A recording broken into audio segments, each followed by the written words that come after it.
सब सिद्धियां प्राप्त की जा सकती हैं।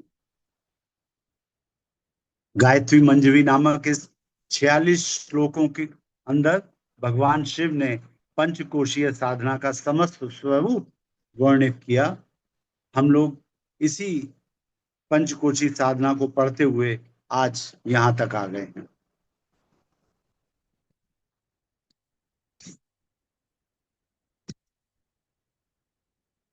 हम लोगों ने कहां तक पढ़ लिया था ओम भैया? प्रभु, जो स्क्रीन आपके सामने नजर आ रही है, बस यहीं से शुरू करना है। माता के बाएं और दाएं पक्ष का वर्णन कर रहे थे ना, तो उसमें दाएं हाँ, में जैसे आत्मदर्शन, आत्म अनुभव, ये पढ़ रहे थे। ठीक है। माँ गायत्री की जो पंचमुखी मूर्ति है, जो पंचमुखी प्रतिमा है, उसमें माँ के 10 हाथों का वर्णन है।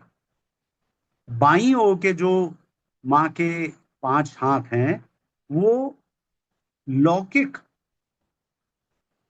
वरदान देते हैं, जिसमें स्वास्थ्य, धन, विद्या, चतुरता और सहयोग है। स्वास्थ्य, धन, विद्या, चतुरता और सहयोग है। माँ के दाहिनी ओर के जो 5 भुजाएं हैं, ये आत्मिक शक्तियां हैं। गायत्री उपासक इन 10 लाभों को प्राप्त करके रहता है। तो जो 5 दाईं ओर की भुजाएं हैं, वो क्रमशः एक एक करके अगर हम लोग पढ़ें, तो पहली भुजा से हमें आत्मज्ञान मिलता है। आत्मज्ञान का मतलब क्या है? ये जानना कि मैं शरीर नहीं, आत्मा हूं। तो ये गायत्री की जो 5 दाहिनी ओर की भुजाएं हैं, ये आत्मज्ञान देती हैं। और पहले का मतलब है आत्मज्ञान, अपने को जान लेना, शरीर और आत्मा की भिन्नता को भली प्रकार समझ लेना, और शारीरिक लाभों को आत्म लाभ की तुलना में उतना ही महत्व देना जितना कि दिया जाना उचित है। आप सब में से जिन लोगों ने मैं क्या हूं पुस्तक का अध्ययन किया होगा, उस पुस्तक में पूज्य गुरुदेव ने बहुत अच्छी तरह से ये बताया है कि हम सब आत्मा हैं, शरीर नहीं। तो ये जो पहली दाहिनी योगी भुजा है, इसका तात्पर्य है आत्मज्ञान। और आत्मज्ञान का मतलब अपने को जान लेना, शरीर और आत्मा की भिन्नता को भली प्रकार समझ लेना, शारीरिक लाभों को आत्म लाभ की तुलना में उतना ही महत्व देना जितना कि दिया जाना उचित है। आत्मज्ञान होने से मनुष्य का असंयम दूर हो जाता है। इंद्रिय भोगों की लोलुपता के कारण लोगों की शारीरिक और मानसिक शक्तियों का अनुचित अनावश्यक व्यय होता है, जिससे शरीर असमय में ही दुर्बल, रोगी, कुरूप और जीर्ण हो जाता है।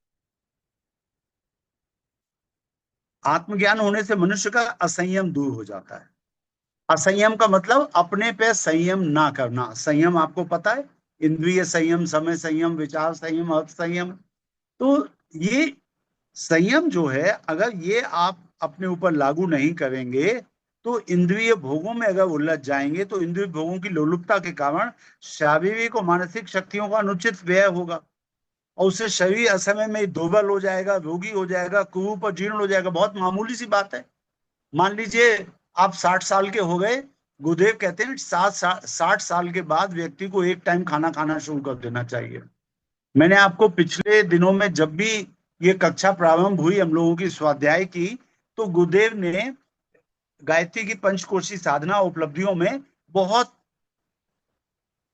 शॉर्ट में जो बताया है, उसमें गुरुदेव ने बहुत साफ साफ बता दिया है कि सामान्य अर्थों की बात की जाए तो अन्नमय कोश की साधना क्या करती है। अन्नमय कोश की साधना करने के लिए आपको क्या करना पड़ेगा? तो उन्होंने कहा कि सामान्य अर्थों में बात की जाए तो अन्नमय कोश की साधना का मतलब है सीमित, संतुलित और सात्विक भोजन।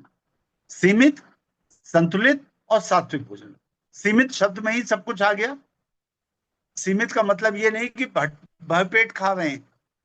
गुरुदेव ने अपने एक वांग्मय में लिखा है, अच्छा जीवन जीने के लिए, स्वस्थ जीवन जीने के लिए 24 स्वर्णिम सूत्र हैं।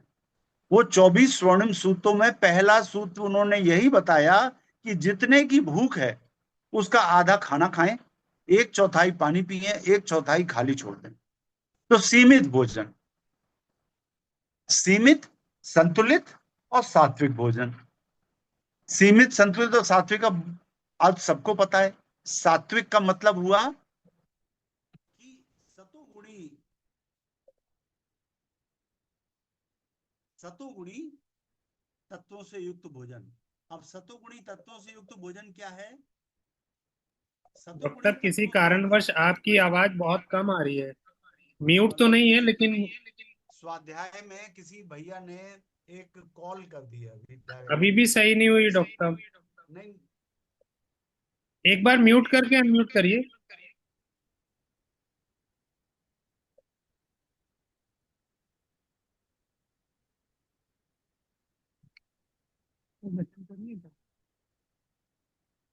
प्रभा मौर्य। कृपया अन्य लोग बताएं, कहीं ऐसा तो नहीं हमें ही कम आ रही है। नहीं नहीं, वो प्रभा मौर्य करके दीदी हैं कोई, नहीं, उन्होंने अब ठीक हो गई है व्हाट्सएप, डॉक्टर साहब। हाँ जी जी, उन्होंने व्हाट्सएप कॉल कर दी स्वाध्याय ग्रुप में। ओ, प्रभा मौर्य, कृपया दीदी ऐसा मत किया करें। तो गुरुदेव कह रहे हैं अन्नमय कोश की साधना को अगर सामान्य अर्थों में समझना है तो सीमित, संतुलित और सात्विक भोजन करें। सात्विक, राजसिक और तामसिक इस भोजन के विषय में अगर आपको पढ़ना है तो गीता के 17वें अध्याय में 8वां 9वां 10वां श्लोक पढ़िए। 8वें 9वें 10वें श्लोक में भगवान श्री कृष्ण ने अपने मुख से बताया है कि कौन सा भोजन सात्विक है, कौन सा राजसिक है, कौन सा तामसिक है। इन श्लोकों को अध्याय 17 8 9 10 आप पढ़ेंगे तब आपको पता चलेगा हमें कैसा भोजन करना चाहिए जिसे सात्विक कहते हैं।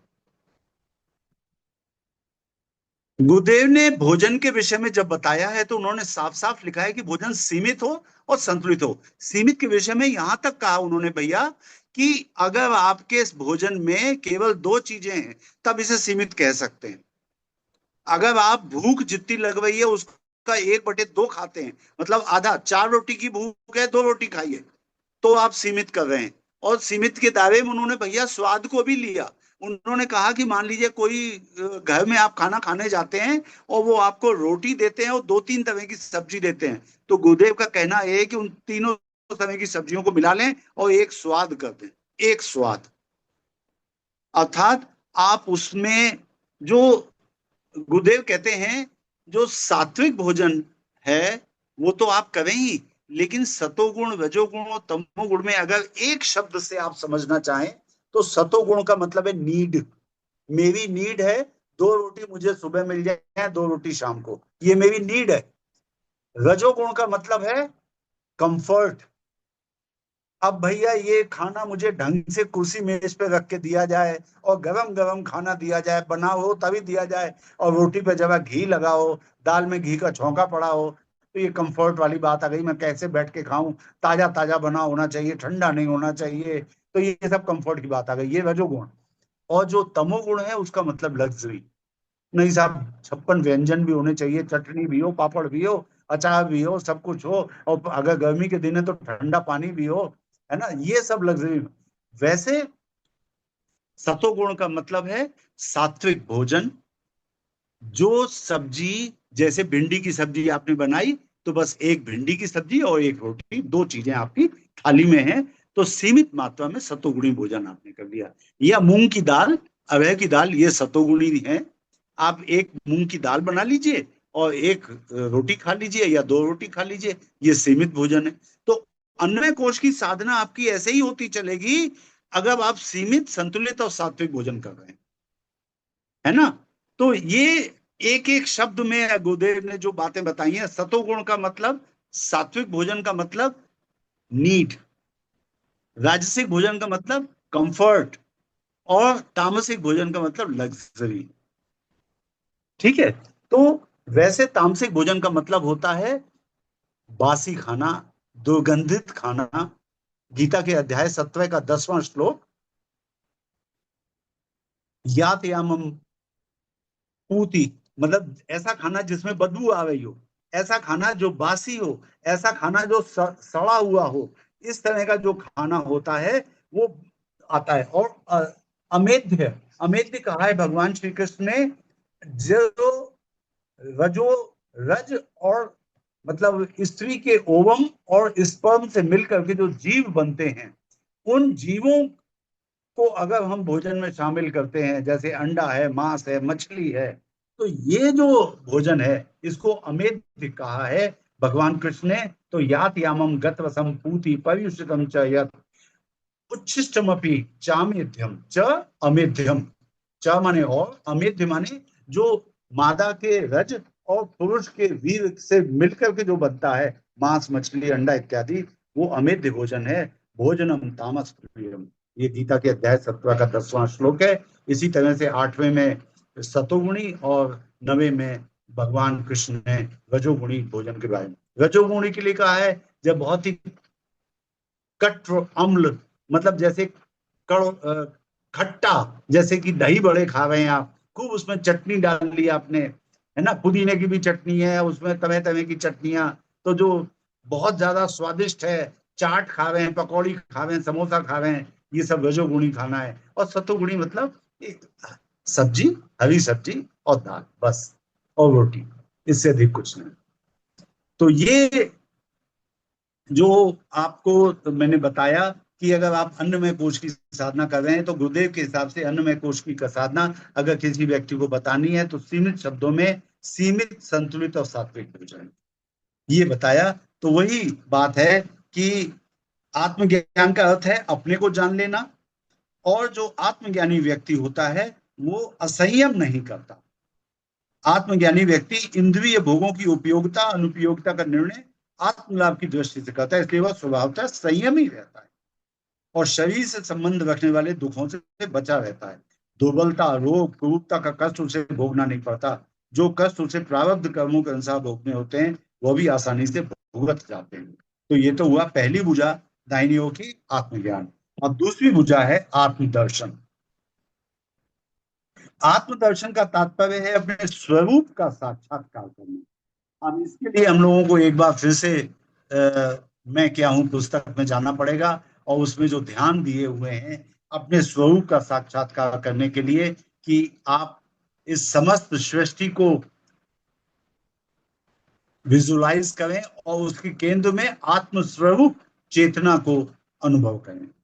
आपकी चेतना समस्त सृष्टि का केंद्र है और सारे ग्रह नक्षत्र इसके चारों तरफ घूम रहे हैं। ये सब जब भावनाएं आप करेंगे, ये सब ध्यान जब करेंगे, साधना करेंगे, तो साधना के द्वारा आत्मा के प्रकाश का जब साक्षात्कार होता है, तब प्रीति, प्रतीति, श्रद्धा, निष्ठा और विश्वास की भावनाएं बढ़ती हैं। कभी भौतिकवादी, कभी अध्यात्मवादी होने की डामाडोल मंडोसा स्थिर होती है, और ऐसे गुण कर्म स्वभाव प्रकट होने लगते हैं। एक आत्मदृष्टि वाले व्यक्ति के लिए उचित है उस आत्मदर्शन की द्वितीय भूमिका में पहुंचने पर दूसरों को जानने, समझने, उन्हें प्रभावित करने की सिद्धि मिलता है।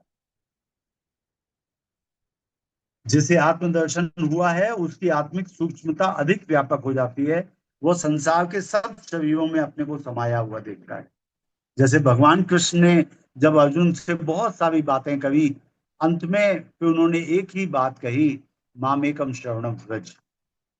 उन्होंने कहा एकमात्र मेरी शरण में आ और समस्त सृष्टि में मुझे व्याप्त जान, और समस्त सृष्टि को मुझ में व्याप्त जान।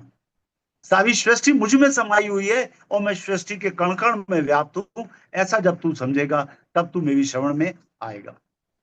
तो गीता, हमने आपसे कहा था कि जो 5वां कोश है उसकी साधना के लिए पूज्य गुरुदेव ने, परम पूज्य गुरुदेव ने कहा है कि गीता के अध्याय 2 के जो हम लास्ट के 18 श्लोक हैं, 55 से लेकर के 72 तक के, अगर हम उन्हें पढ़ेंगे तो हमारा ये जो 5वां कोश है इसके जागरण में हमें मदद मिलेगी, क्योंकि उसमें स्थित प्रज्ञ की भूमिका को एक्सप्लेन किया है भगवान श्री कृष्ण ने कि स्थित प्रज्ञ पुरुष कैसे होते हैं। वही बात गुरुदेव कह रहे हैं, जैसे आत्मदर्शन हुआ है उसकी आत्मिक सूक्ष्मता अधिक व्यापक हो जाती है। वह संसार के सब शरीरों में अपने को समाया हुआ देखता है। जैसे अपने मनोभाव, आचरण, गुण, स्वभाव, विचार और उद्देश्य अपने को मालूम होते हैं, वैसे ही दूसरों के भीतर की सब बातें भी अपने को मालूम होती हैं। दूसरों के भीतर की बातें कैसे मालूम होंगी? जब हमारे अंदर दयालुता का, हमारे अंदर विनम्रता का, शालीनता का, अधिकाधिक समावेश होगा। जब हम दूसरों के लिए सहृदय होंगे, उसके दुख को देखकर हम दुखी होंगे। वृंदावन में एक संत जा रहे थे, एक हलवाई की दुकान पे किसी गाय ने मुंह मार दी होगी मिठाई में, तो वो हलवाई डंडा लेकर के उस गाय के पैरों में डंडा मार रहा था। अब आप उस संत की बात सुनिए, वो संत जब उस गाय के हाथ पैरों पे डंडे पड़ रहे थे, तो वो संत अपने हाथ पैरों को सहला रहे थे और कह रहे थे, मुझे मत मारो, मुझे मत मारो, मुझे मत मारो। ये अवस्था आपकी हो जाए कि दूसरों का दुख आपका दुख है। सहृदयता, विनम्रता, विनम्रता ऐसी जो दादा गुरुदेव के स्तर की हो। आपको याद होगा, दादा गुरुदेव के एक शिष्य, अपने गुरुदेव हैं पंडित श्री राम शर्मा आचार्य, दादा गुरुदेव के एक और शिष्य हैं श्री श्यामा चरण लाहिड़ी जी। श्यामा चरण लाहिड़ी जी के एक शिष्य हुए युक्तेश्वर गिरी। युक्तेश्वर गिरी के शिष्य हैं योगानंद जी महाराज, जिन्होंने एक बुक लिखी है an autobiography of a yogi by Swami Yogananda. तो युक्तेश्वर गिरी जी जो हैं, वो एक बार कुंभ के मेले में जा रहे थे। युक्तेश्वर गिरी जी ने अपने गुरु के गुरु श्यामा चरण लाहिड़ी जी, उनके गुरु दादा गुरुदेव, उन्होंने अपने गुरु के गुरु को देखा हुआ था, तो मिले हुए थे। तो उन्होंने देखा एक नवयुवक के रूप में दादा गुरुदेव एक कैंप में और कढ़ाई मांझ रहे हैं। और वो जो साधु था, वो साधु भी झूठा मूठा साधु था, मतलब कि वास्तविक रूप में अच्छी स्तर का साधु भी नहीं था। दादा गुरुदेव जो सोचिए, साक्षात भगवान शिव के स्तर के हैं, भगवान शिव के डायरेक्ट शिष्य हैं, और शक्ति में किसी तरह से भगवान शिव से कम नहीं है। तो भगवान शिव के स्तर की विभूति और कुंभ के मेले में एक झूठ मूठ के साधु के चौके का बर्तन मांज रहा था। दादा गुरुदेव को देख करके युक्तेश्वर गिरी जी ने कहा, दादा गुरुदेव, मैंने इंग्लिश वाली किताब पढ़ी थी इसलिए मुझे सेंटेंस याद है उनका। उन्होंने कहा, दादा गुरुदेव, he is not even a sadhu, मतलब ये तो झूठ मूठ का साधु है जिसके आप बर्तन मांज रहे हैं। तो दादा गुरुदेव ने कहा, आई नो माई सन, बेटा मैं जानता हूं, but humility is the quality which God likes most. Humility, विनम्रता, वह गुण है जो भगवान को सबसे ज्यादा प्रिय है। उस विनम्रता के कारण, शालीनता के कारण दादा गुरुदेव उस झूठ मूठ के साधु के किचन के बर्तन मांज रहे थे। तो ये आत्मदर्शन है कि जिसे आत्मदर्शन होगा उसकी दृष्टि, आत्मिक सूक्ष्मता और व्यापक हो जाएगी। आप दूसरों के दर्द को अपना समझेंगे, दूसरों के अंदर अपने को महसूस करेंगे। वह संसार के सब शरीरों में अपने को समाया हुआ देखता है। गुरुदेव से कई लोग कहते थे, जब गुरुदेव शरीर में थे, शांति कुंज में थे, तो कई शिष्य चाहते थे, गुरुदेव हमारा कुंडलिनी जागरण कर दीजिए। कई शिष्य जो होते थे, अकेले में जब मिलते थे तो एक ही सवाल, गुरुदेव हमारा कुंडलिनी जागरण कर दीजिए। तो गुरुदेव का जवाब होता था, बेटा मैं अगर तेरा कुंडलिनी जागरण कर दूंगा ना, तो तू पागलों की तरह से घूमेगा और ये दुनिया तुझे पागल समझेगी। क्योंकि जैसे ही कुंडलिनी जागरण होगा, आपको ईश्वर की उपस्थिति कण कण में दिखाई देगी। एक चींटी भी आपके पैर के नीचे ना आ जाए, आप ऐसे उछल उछल के चलेंगे, कहीं मेरे पैर के नीचे चींटी तो नहीं आ गई। आपको श्री कृष्ण हर शरीर में दिखाई देंगे। तो उसके लिए पहले पात्रता चाहिए। अंकल। गुरुदेव कहते थे कुंडलिनी, जी बेटा। अंकल प्रणाम। अंकल एक क्वेश्चन था, करूं मैं बीच में? जी जी। अंकल जैसे आप बोल रहे थे कि दूसरों के दुख में अपना दुख देखना चाहिए, तो दूसरों के दुख को अपना अपना समझना समझना चाहिए। चाहिए। तो जैसे हम किसी को नहीं जानते, अगर उसका हमें दुख पता चलता है तो हमें ज्यादा दुख होता है, लेकिन कोई अगर हमारे लिए बुरा कर चुका होता है, उसके दुख में हम अपना दुख क्यों नहीं देख पाते? हाँ, बेटा ये तो तुम्हारी आध्यात्मिक उन्नति का सवाल है। जब तक इस सृष्टि के एक एक प्राणी से तुम प्रेम नहीं करने लगोगे, तब तक तुम्हारी आध्यात्मिक उन्नति लास्ट तक नहीं होगी। भगवान तो महावीर के जीवन का सच्चा सच्ची घटना आपको बताता हूं। भगवान महावीर समाधि अवस्था से ठीक एक कदम पहले की स्थिति पे आ गए थे। निर्वाण प्राप्त होने ही वाला था। बार बार ध्यान में जाते थे, समाधि की अवस्था नहीं मिलती थी। भगवान महावीर बहुत ध्यान लगा रहे थे, कहाँ पे है गड़बड़ी, कहाँ पे है वो पेच, कहाँ फंसा हुआ है, मुझे समाधि अवस्था क्यों नहीं हो रही, क्यों नहीं लग रही समाधि। अचानक उन्होंने अपना एक पूर्व जन्म देखा। उस पूर्व जन्म में उन्होंने देखा, इसको लोग दो तरह से सुनाते हैं, मैं तुम्हें मुख्य बात बताऊंगा। एक तरह से लोग ये कहते हैं उन्होंने देखा वो एक राजा हैं, भगवान महावीर ने देखा, और वो स्वयं एक सितार बहुत अच्छी तरह से बजा रहे हैं, बहुत अच्छा सितार बजा रहे हैं, इतना अच्छा सितार बजा रहे हैं कि उसको सुन करके उनके बेडरूम का एक सेवक बेड पे बैठ गया और वहीं पे उस लेट गया, उसको नींद लग गई।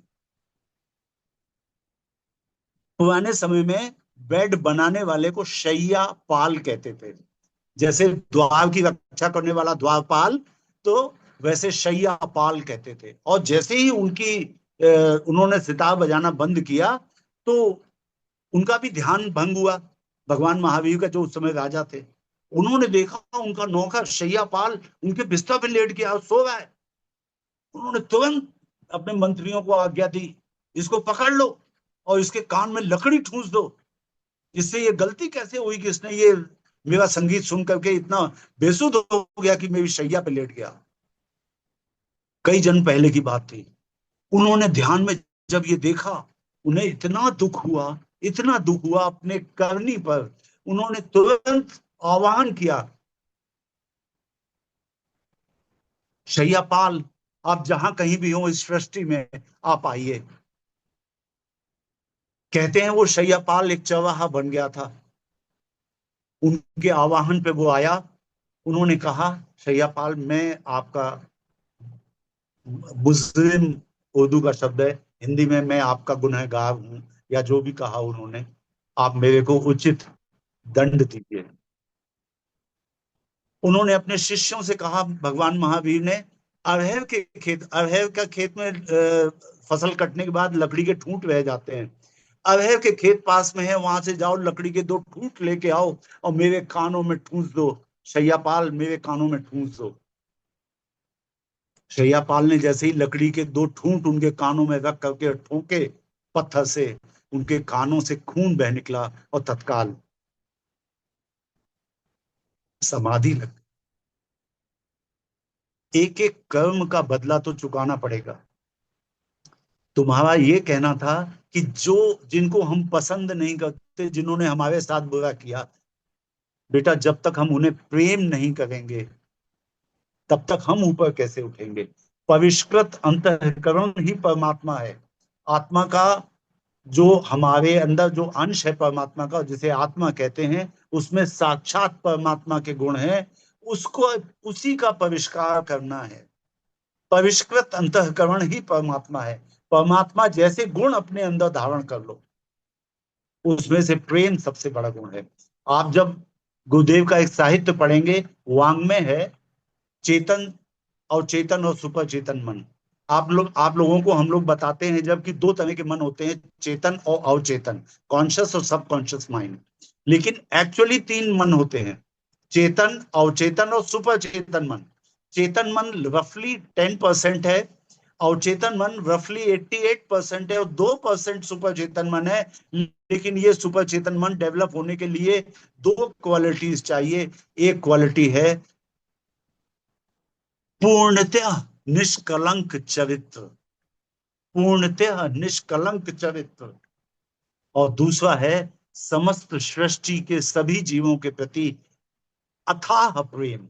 हर एक व्यक्ति से प्रेम, चाहे वो आपका दुश्मन हो, चाहे वो आपका सगा बेटा हो, एक सा प्रेम। वो है सुपर चेतन मन को पाने की दो शर्तें, निष्कलंक चरित्र और सबके लिए प्रेम।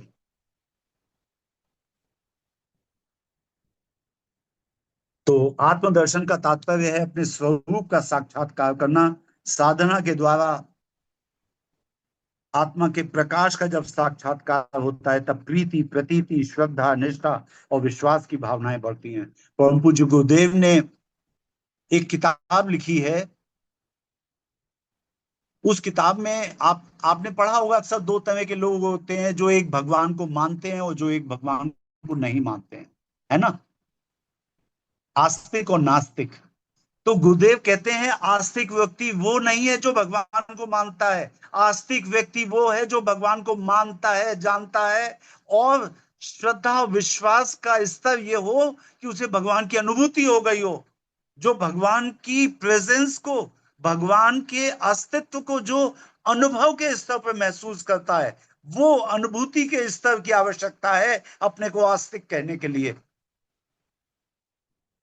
हमारे गुरुदेव कहते हैं अगर कोई पुरुष किसी दूसरी स्त्री को, जो कि उसकी पत्नी नहीं है, गलत निगाह से देखता है, तो वो ये समझ लीजिए कि उसको ये महसूस करना चाहिए कि माँ सीता को, माँ राधा को मैं कैसे गलत दृष्टि से देख सकता हूं। यानी हर एक स्त्री के अंदर उसे माँ सीता और माँ राधा की अस्तित्व की अनुभूति करनी चाहिए, तब आप आस्तिक हैं।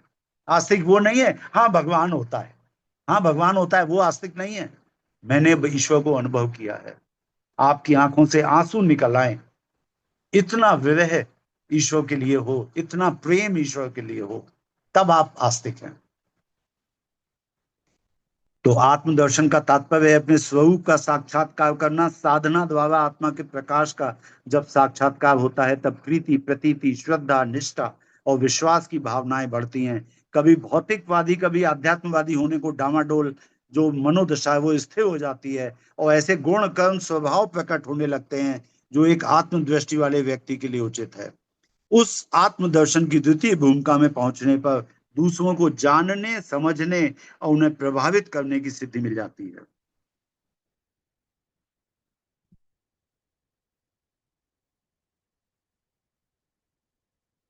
ये जो हम लोग पढ़ रहे हैं ना, आत्मज्ञान और आत्मदर्शन, आगे गुरुदेव ने लिखा है कि जैसे जैसे आप आत्मज्ञान, आत्मदर्शन ये करते जाएंगे तो एक एक कोश की साधना में जब आप सफल हो जाएंगे, आपने अन्नमय कोश की साधना कर ली सफलतापूर्वक, तो आपको आत्मज्ञान हो जाएगा।